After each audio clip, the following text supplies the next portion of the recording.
Hola Eugenio, gracias por aceptar que hagamos esta entrevista. Hoy es julio 7 del 2020. Vos estás hasta donde hablábamos recién en Ciudad de México y vamos a hablar un poco de muchas cosas que tienen que ver con tu actividad.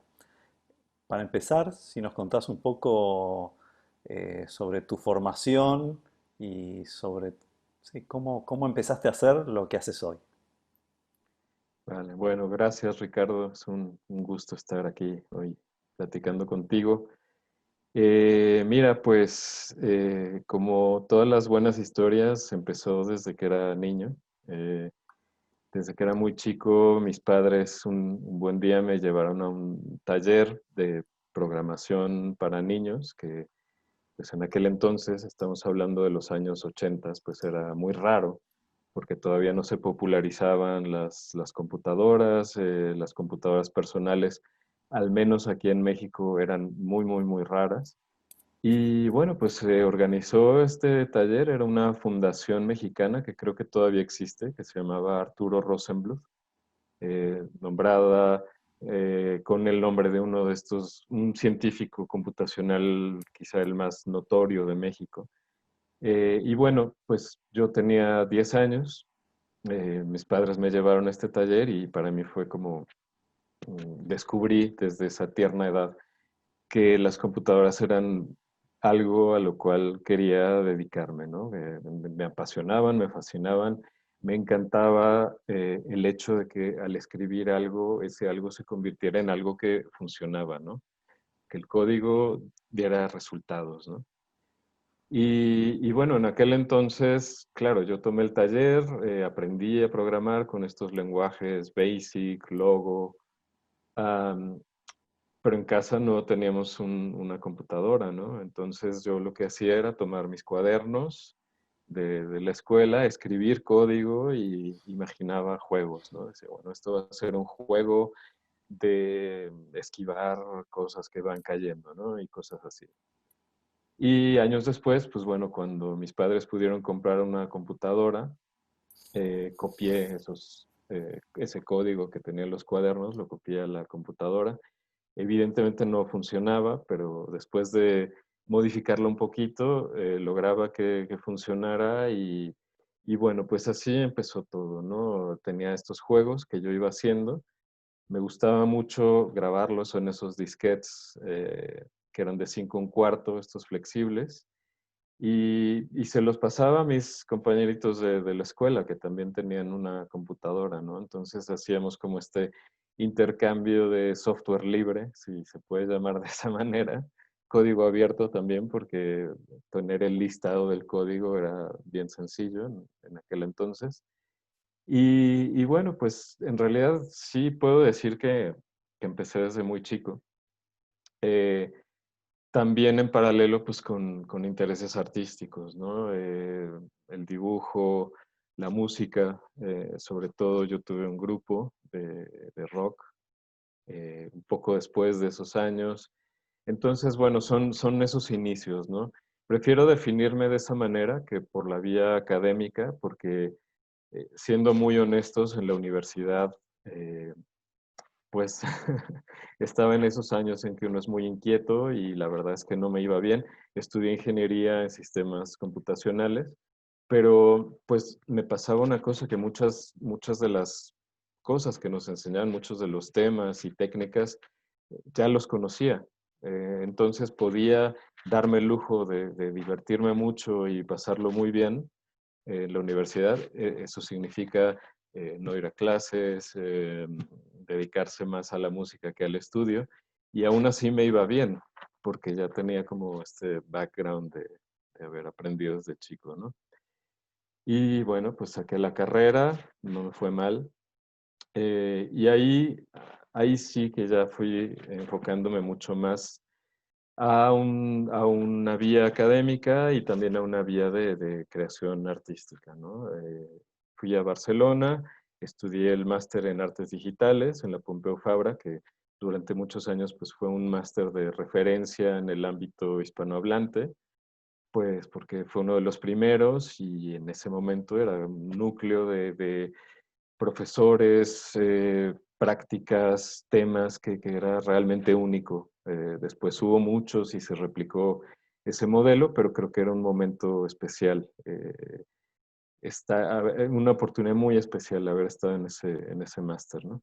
Y a partir de ahí ya fui francamente dedicándome pues al arte electrónico, ¿no? Tanto por la vía, como te decía, de la creación. Empecé a producir mis trabajos, colectivo con otras personas o personalmente, individualmente más bien. Y también a la vía académica. Muy pronto empecé a dar clases, a ser docente de ese mismo máster y de otros másters que había similares. Así que eso fue, digamos, lo que me encaminó hacia aquí, hacia donde estoy ahora. Entonces ahí me lo dejaste ahí preparado para que nos cuentes un poco, sí, dónde estás ahora, pero en realidad, antes de llegar a lo que haces ahora, me gustaría que comentes un poco más, porque hasta aquí nos diste como una introducción que tenés un conjunto, un cruce entre el mundo informático, el mundo más artístico, por el lado de la música, pero vos también te definís en parte o de una forma híbrida como poeta, ¿sí? Entonces, ¿por qué no nos comentás un poco qué te gusta hacer? ¿Qué te gusta hacer? Y qué te gusta, qué te interesa hacer. Y si hay material ahí para apoyarlo, ¿por qué? Claro. ¿Sí?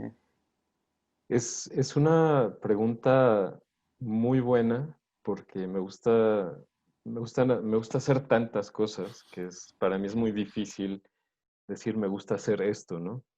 Siempre he tenido un poco de envidia de la gente que dice yo hago esto, yo me dedico a esto y yo digo, "Bueno, es que yo hago muchas cosas, me gustan y me interesan muchas cosas, ¿no?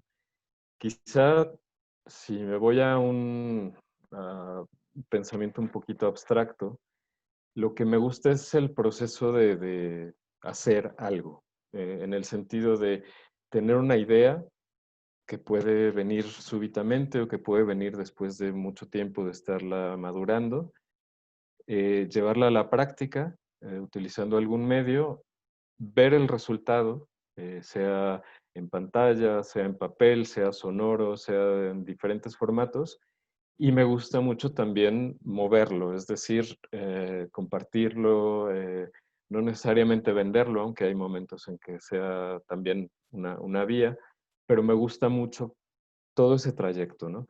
Eh, entonces, me gusta, por ejemplo, tener la capacidad de pensar en un texto, en una idea, convertirla pues en un texto y que eso eventualmente pueda aterrizar en una página web y que esté disponible al público o en un libro y que se distribuya de una o de otra forma, que son dos vías que he explorado a lo largo de mi carrera.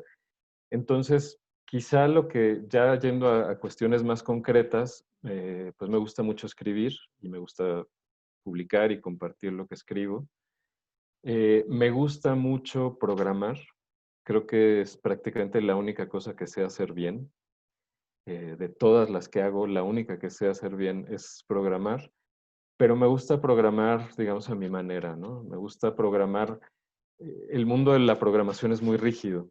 Hay muchas reglas que están muy bien porque están orientadas a hacer que el código sea más eficiente, más legible, más modular, que pueda compartirse con otros programadores, ¿no? Y yo, digo, he sido capaz de seguir esas reglas cuando he hecho programación más a un nivel profesional, pero la programación más creativa, más de se me ocurre una idea en código y voy a programarla, es algo casi instintivo, porque lo hacía desde que era niño. Entonces, claro, mi código quizá no es el más modular, ni elegante, ni eficiente cuando hago ese tipo de trabajo, pero me gusta mucho partir de una idea, traducirla a código y que a su vez pues ese código al ejecutarse le dé forma y color y sonido a la idea que se me ocurrió. Nos hablaste de, sí, de escribir código, de escribir textos también, publicarlos, pero también haces otras cosas y yo me preguntaba, me hice acá unas pocas notas antes de comenzar a hablar porque dije va a ser muy largo, así que lo empecé a reducir, pero una de los puntos que me parece muy interesante, si puedes hablar un poquito, más allá de esto que comentabas recién, ¿qué hacías en Kenia? Kenia era, Ajá. ¿cierto? En Tanzania, Tanzania, perdón. Sí. sí, Eh, claro. ¿Qué Es, hacías? Y de nuevo, ¿por qué lo hacías? Porque creo que es muy importante, ¿no? O sea, sí, el proyecto, pero tiene un importante trasfondo. sí. Bueno, me temo que la respuesta va a ser un poco larga porque, claro, con todo lo que te he contado ahora de lo que me gusta hacer, escribir y hacer código, podría pensarse, bueno, ¿y cómo terminaste en Tanzania, no? ¿Qué te llevó allí? Em, Mira, hay, quizá lo cuento un poco en desorden, pero al final voy a intentar poner las ideas en juego. Cuando yo viví en Barcelona, que empecé a vivir allí a raíz de estudiar el máster en la Pompeu Fabra desde el 98, el hecho de que yo fuera programador y que tuviera como esta inclinación por el arte, provocó que me convirtiera en colaborador de muchos artistas que necesitaban algún programador, algún fragmento de código, de tecnología digital para sus piezas, ¿no? Y entre esas colaboraciones, pues trabajé muchos años con Antonia Abad en el proyecto Megafone, que antes se llamaba Sexe.net, y la verdad es que fue un proyecto que me cambió la vida. Fue muy, muy importante para mí y para Antoni también, porque fue un momento de muchos descubrimientos, ¿no? Después de haber trabajado juntos en diferentes proyectos, estaban las moscas en internet y algunas piezas más o menos conocidas de él. Un día llegó y me dijo, mira, estuve en Sao Paulo, Brasil, conocí a los motoboys, que son mensajeros que van en motocicleta, y me gustaría que ellos narraran su propia vida, su propia experiencia cotidiana de la ciudad, ¿no? Pero que la narraran utilizando estos teléfonos, ¿no? Y me enseñó un teléfono que yo nunca había visto, era el año 2002. Y me decía, mira, este teléfono tiene cámara, puedes conectarte a internet y pues en teoría se puede enviar fotos y videos por internet a una página web. Y me dice, ¿qué tal? ¿Podrías hacer ese sistema? Y yo dije, bueno, vamos a intentarlo, ¿no? Nunca lo había hecho. Era una época en que los teléfonos con cámara eran una novedad total. Los teléfonos conectados a Internet eran también una cosa muy experimental en ese momento. Solo en las grandes ciudades había cobertura. Pero bueno, después de unos meses de estar trabajando, logré que tomaras una foto con el teléfono y que apareciera esa foto en una página web, ¿no? Y para mí fue como un gran logro. Y ahí surgió la parte técnica, pero también la parte conceptual de este proyecto, que te digo, primero se llamó sexe.net y después megafone.net, y trabajamos con muchas comunidades distintas, distintos lugares del planeta, ¿no? Es un proyecto más o menos conocido. Comenzamos con taxistas en la Ciudad de México, trabajamos con gitanos en diferentes ciudades de España, con personas discapacitadas en Barcelona, también personas discapacitadas en Ginebra. En fin, hubo muchos proyectos y la dinámica era esa, ¿no? Reunir a un grupo de personas que pertenecieran a este colectivo, por ejemplo, los motoboys, los taxistas, eh, invitarlos a participar en estos talleres donde pudieran dar a conocer sus puntos de vista, sus experiencias, sus opiniones en un medio que en ese momento nos parecía que no estaba filtrado, ¿no? Que era simplemente tomas este teléfono, tomas una foto, aparece en internet y no hay filtros, ¿no? Era el ideal que teníamos en ese momento, que ahora sabemos con todo lo que ha pasado que las cosas son muy diferentes, pero era, digamos, la etapa utópica de internet, ¿no? Bueno, El proyecto, mi colaboración con Antoni siguió hasta 2010. Justamente el último proyecto en el cual yo participé ya de manera muy activa fue con refugiados saharauis en el desierto del sur de Argelia, que ahí hubo muchos retos técnicos, pero se logró montar una red y crear un grupo de personas que estuvieran transmitiendo desde allí. Y a partir de ese momento, Antoni y yo decidimos separarnos, cada quien por su camino, pero con el acuerdo de que pues yo seguiría con este tipo de proyectos. Y en ese momento, justo que yo estaba empezando mis estudios de doctorado, que son estudios, bueno, es de esta red del Planetary Collegium que fundó Roy Ascott, yo estuve en Z-Node y bueno, son estudios esencialmente transdisciplinarios, en el sentido de que se pone en relación en un solo lugar, en un solo contexto, arte, ciencia, en este caso ciencias ambientales y tecnología. Entonces, dentro de ese marco surgió la posibilidad de trabajar en Tanzania eh, en colaboración con una universidad en Suiza que estaba estudiando de manera muy, muy cercana los efectos del cambio climático, ¿no? De hecho, en el equipo inicial del proyecto en Tanzania había un científico suizo que está en el IPCC, este panel de expertos que generan reportes sobre cambio climático, y lo que querían hacer era estudiar los efectos cualitativos del cambio climático en el terreno, ¿no? Porque nosotros hemos oído muchas veces que hay modelos que predicen que la temperatura global va a subir 1.5 grados o 2 grados o 5 grados, dependiendo de lo que hagamos, pero los cambios cualitativos en el terreno, esos no se conocen del todo, ¿no? En ese momento no se conocían tan bien como ahora. Y entonces la idea era trabajar con un grupo de campesinos en Tanzania para que estos propios campesinos reportaran los efectos que estaban percibiendo del cambio climático en sus propios cultivos, en sus propios campos, y para poder conocer mejor cuáles eran esos efectos y por lo tanto crear estrategias de adaptación al cambio climático, ¿no?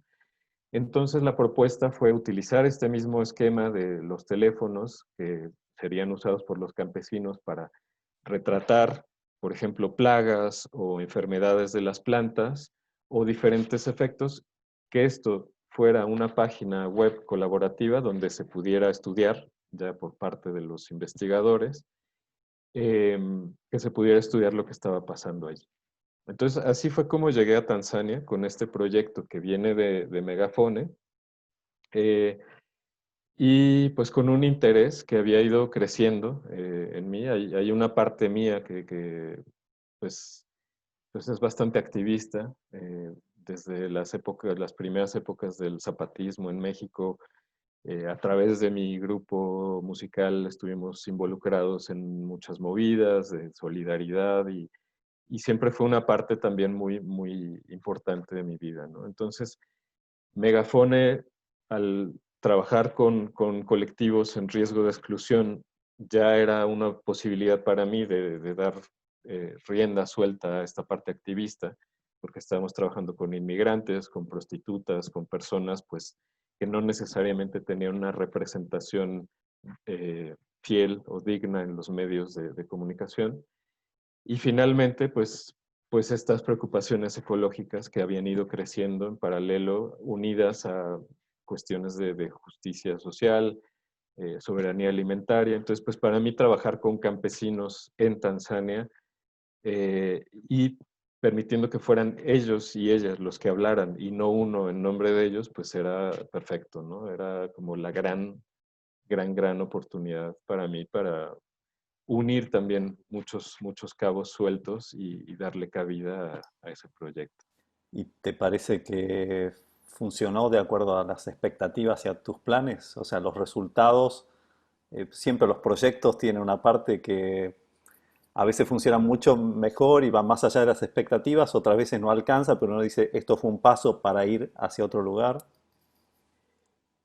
Pues mira, Ricardo, es muy gracioso porque las expectativas, como te digo, en el proyecto de Tanzania era que las y los campesinos usaran los teléfonos para documentar eh, los efectos del cambio climático. Y en la parte científica del proyecto, los investigadores estudiarían estos cambios y, bueno, analizarían lo que reportaban los campesinos.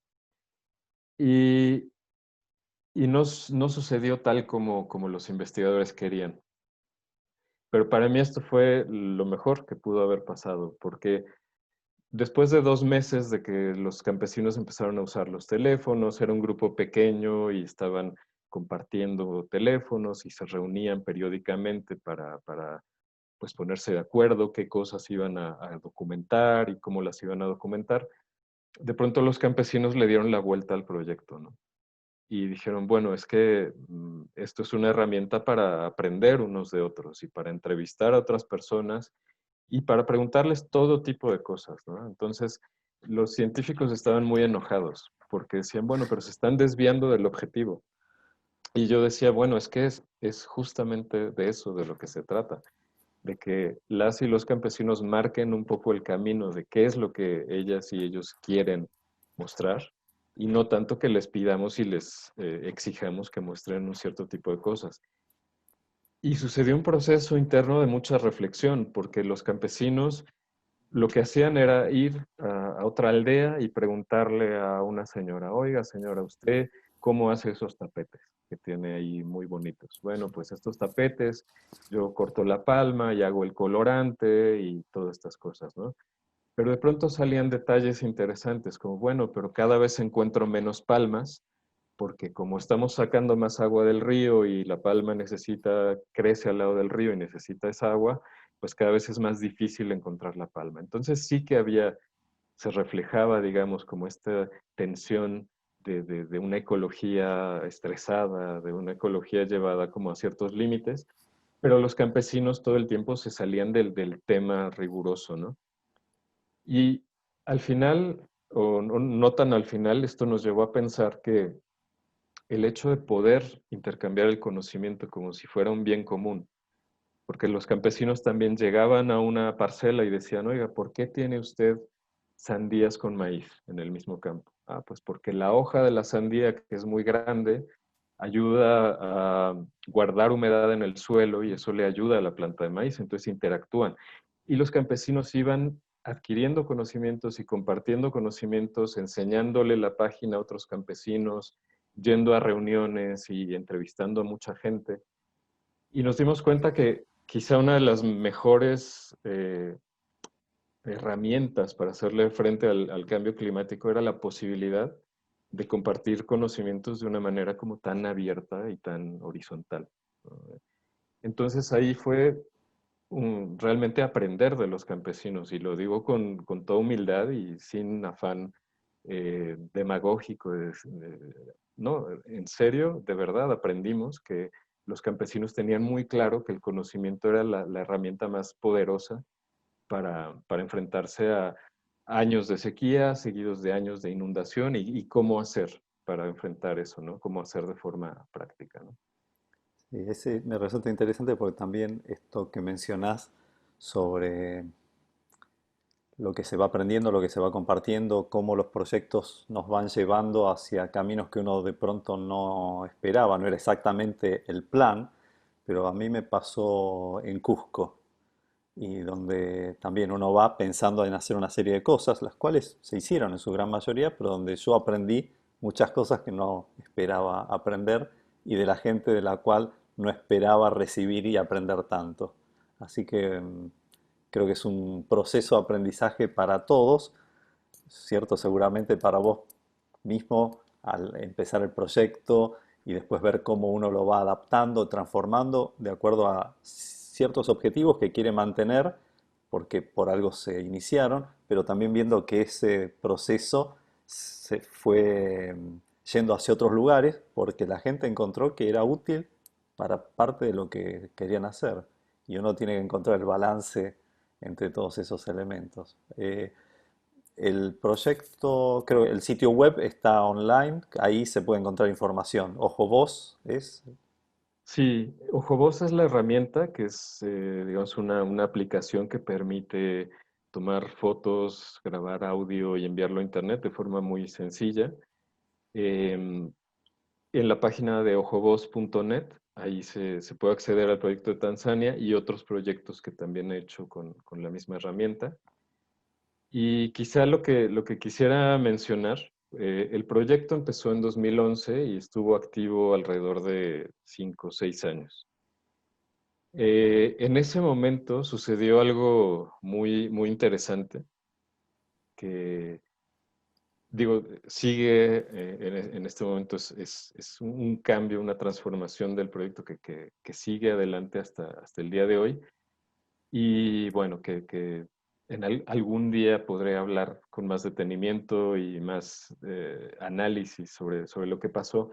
Pero justamente en 2016 un grupo de ONGs de Tanzania y de Suiza que estaban trabajando ya con agroecología, eh, conocieron este proyecto, el que hicimos con campesinos, y dijeron, bueno, es que nos interesa adaptar este proyecto para nuestro programa, ¿no? Entonces, este consorcio de ONGs transformaron el proyecto totalmente y lo convirtieron en una especie de sistema de monitoreo para cuando los campesinos van, por ejemplo, a un entrenamiento que les enseñan a hacer composta o que les enseñan a intercalar cultivos, cuando los campesinos vuelven a sus campos, si necesitan algún tipo de soporte, tienen algún tipo de pregunta, utilizan esta herramienta y ahora sí hay en Tanzania, en el terreno, un grupo de personas que están constantemente revisando lo que los campesinos están posteando y contactándolos, dándoles consejos, dándoles diferentes tipos de asesoría, ¿no? Y fue muy, muy, pues muy significativo para mí porque de tener un pequeño grupo de 10 campesinas y campesinos, ahora hay alrededor de 6,000 Ah, que están utilizando la herramienta. Pero ¿qué pasa? ¿Qué se gana y qué se pierde en esos procesos, ¿no? Se gana, digamos, en alcance, hay muchas más personas que lo están usando, se gana quizá en utilidad, porque antes, bueno, había como esta pequeña red de personas intercambiando conocimientos y ahora hay una red que realmente está utilizando el sistema para resolver dudas, para resolver problemas, también para compartir prácticas exitosas, ¿no? Pero una cosa que se perdió fue como, digamos, el componente más artístico, más de expresión personal, más de escritura colaborativa. Ahora se ha convertido en una herramienta totalmente funcional, ¿no? Que está ahí funcionando ahora mismo en Tanzania, ya sin mí, ya está todo en manos de personas de Tanzania, pero eh, digamos, fue un poco como querer llevar este proceso a sus últimas, no sé si últimas consecuencias, y entender que hay cosas que en ese proceso, pues, como te digo, se ganan y se pierden, ¿no? como tocaste ahora sobre el final, la parte más creativa, tengo un par de preguntas más para no hacerlo muy largo para vos. Eh, por un lado, si tenés uno o dos proyectos que nos quieras comentar brevemente, tengan que pueden ser proyectos que hayas hecho hace mucho o que estés haciendo ahora, que tengan que ver con esta relación arte-ciencia o arte-ciencia-tecnología, donde vos encuentres un interesante balance dentro de tus intereses en esta relación, como digo, ya puede ser ciencia-arte o sí, la más tradicional de arte, ciencia, tecnología, donde generalmente el peso está más sobre la tecnología. Por eso cada vez estamos hablando más de arte, ciencia, porque la tecnología la damos como por dada, de alguna manera. Sí. Claro. Entonces, eh, uno o dos proyectos que sean importantes para vos por la razón que sea. Ujú. Mira, la verdad es que llevo desde el 2003 eh, casi totalmente dedicado a este tipo de proyectos donde hay, como tú dices, el componente tecnológico casi que lo doy por sentado, pero hay dos componentes que para mí son muy importantes. Eh, la escritura colaborativa, que es cuando invito a alguna comunidad a utilizar estas herramientas para contar una, una historia común, para visibilizar algún problema común. Y en ciertos casos ha habido un componente más de estudio, más de análisis. En estos casos, lo que me ha sucedido es que me parece, al menos en mis trabajos, me ha parecido muy difícil balancear arte y ciencia, ¿no? Siempre las cosas se me van hacia un lado o hacia otro. Y también porque yo dejo que las cosas ocurran, ¿no? Que sean como tengan que ser, que encuentren la vía que tengan que encontrar sin predeterminarlas demasiado, porque también es muy difícil y es contraproducente predeterminar un proceso con tantas variables y elementos, ¿no? Pero quizá te contaría sobre un proyecto que inicié en 2012 aquí en la Ciudad de México y que fue desde un principio en colaboración con científicos ambientales de la Universidad de Chapingo. Y la idea era hacer un mapa, ¿no? Crear un mapa de los tiraderos de basura, que así se llaman aquí, los sitios de, el nombre propio es sitios de disposición final de residuos de todo tipo. Eh, Mapear la basura que se genera en la Ciudad de México y cómo eso se irradia alrededor de la ciudad, originalmente también dándole voz a las personas involucradas, ¿no? Aquí en México hay toda esta cuestión de lo que se conoce como los pepenadores, que son personas que trabajan en los basureros y muchas veces viven allí mismo en los basureros. Pepenar es una expresión mexicana que significa, pues bueno, como seleccionar y decir, ah, pues entre toda la basura encuentro esto que puedo vender o que puedo reciclar, o, etcétera, ¿no? Entonces, una idea era mapear los sitios, o sea, crear literalmente un mapa geográfico y en lo posible darle voz a estas personas, ¿no? Al final, el proyecto, la experiencia se fue mucho más hacia el lado científico. Sí que hay algunas voces de pepenadores bueno, hablan de su vida cotidiana, que es en condiciones muy, muy precarias, pues, muy poco salubres. Pero el proyecto a nivel ya científico, desde el punto de vista había personas que trabajaban en desarrollo rural, había personas que hacían modelos de emisiones de gases de biogás y de CO2. Lo que se descubrió fue muy fuerte porque se descubrió al hacer el mapa que había muchos sitios irregulares, o sea, que no tenían las condiciones que deberían tener porque eran pues literalmente a través de corrupción se iba y se tiraba la basura en un lugar que no estaba preparado y esto estaba generando una cantidad de problemas que este mapa reveló, como filtración al agua subterránea, lixiviación de compuestos químicos. eh, Se hizo un modelo de generación de todo el biogás que se genera en estos tiraderos de basura, etcétera, etcétera, ¿no? Entonces tuvo como una parte científica como muy valiosa. Se revelaron cosas que antes no se habían estudiado, que se sospechaban, pero que no se habían mapeado y no se sabían a ciencia cierta. Y la parte más expresiva, más de escuchar las voces de los pepenadores, pues quedó en un segundo plano, ¿no? Es un proyecto que, digo, a mí me satisface bastante porque fue un resultado positivo, pero me falta esta otra parte que, como te digo, siempre me cuesta mucho balancear arte y ciencia. Eh, y podría hablarte de otros proyectos que no van en esta línea de trabajar con personas, de trabajar con mapeos de territorios o de intercambio de información. eh, Entran más por el lado de la poesía, más por el lado personal, ¿no? Tengo como estas dos caras. Trabajo siempre en colaboración con otras personas y posiblemente o siempre que es posible en transdisciplina, pero la parte más personal, la parte más poética, pues hay filtraciones, ¿no? Y a veces hay temas de biología, de otros temas que me interesan que se filtran a mi trabajo más de poesía o de este tipo, ¿no? Pero pues quizá eso es mucho más difícil de ver. Eso podemos explorar un poco en tu sitio web que es Motor Hueso.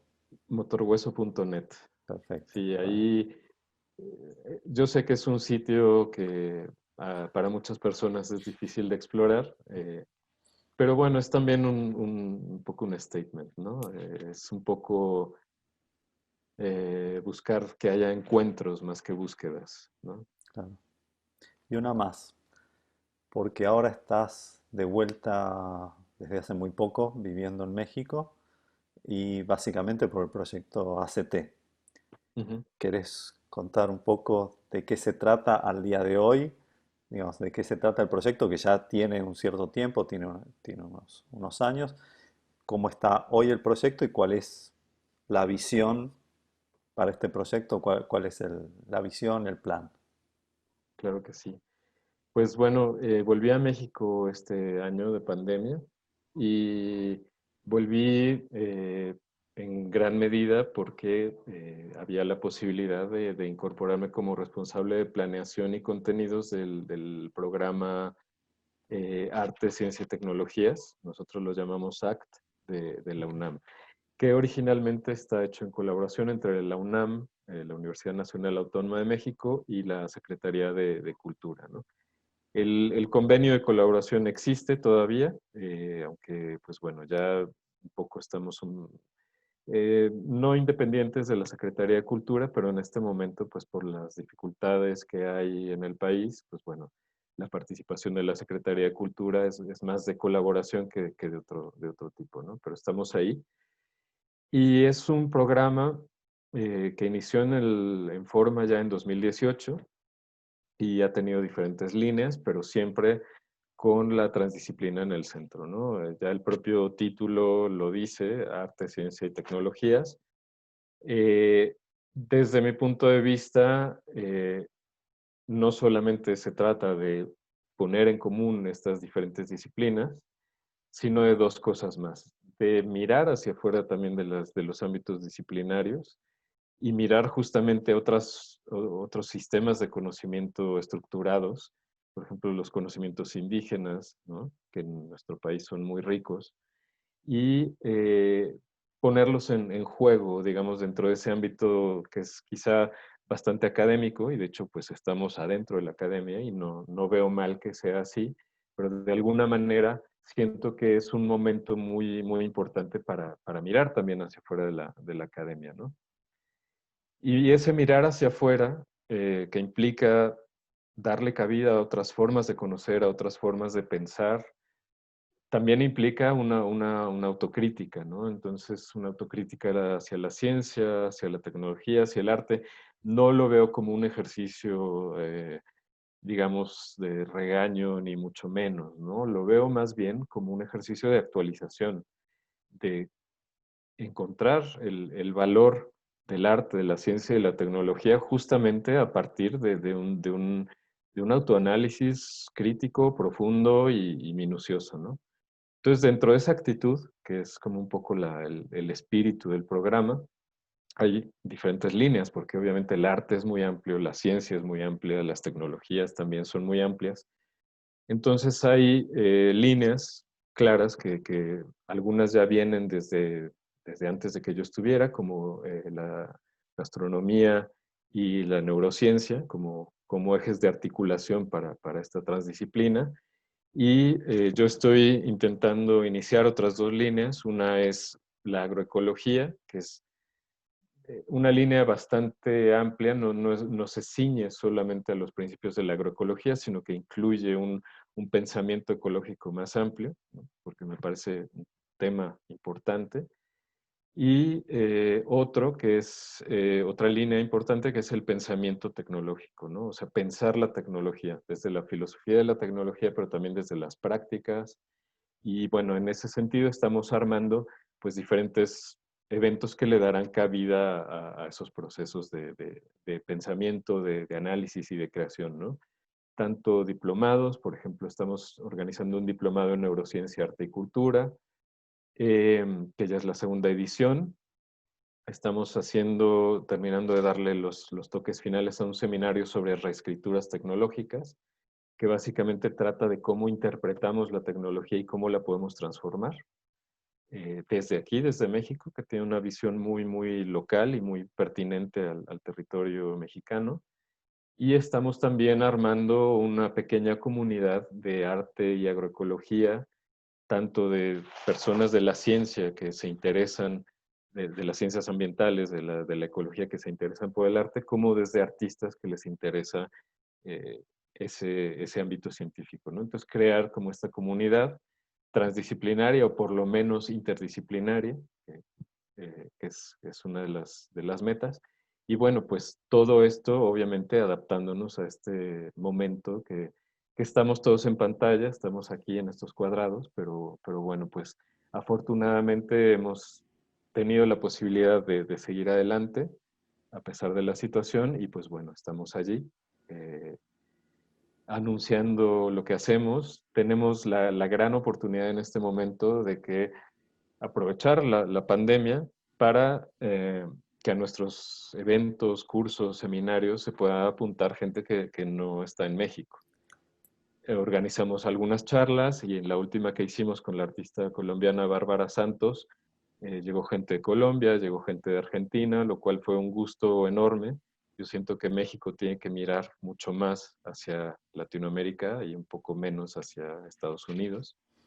Pero, eh, pues bueno, es como aprovechar esta pequeña oportunidad, ¿no? De acercarnos, gente que está lejos, obviamente, también Estados Unidos, Canadá, Europa, todos los que quieran venir. Es un momento en el cual, pues, no tiene sentido Ujú. crear este tipo de acotaciones, ¿no?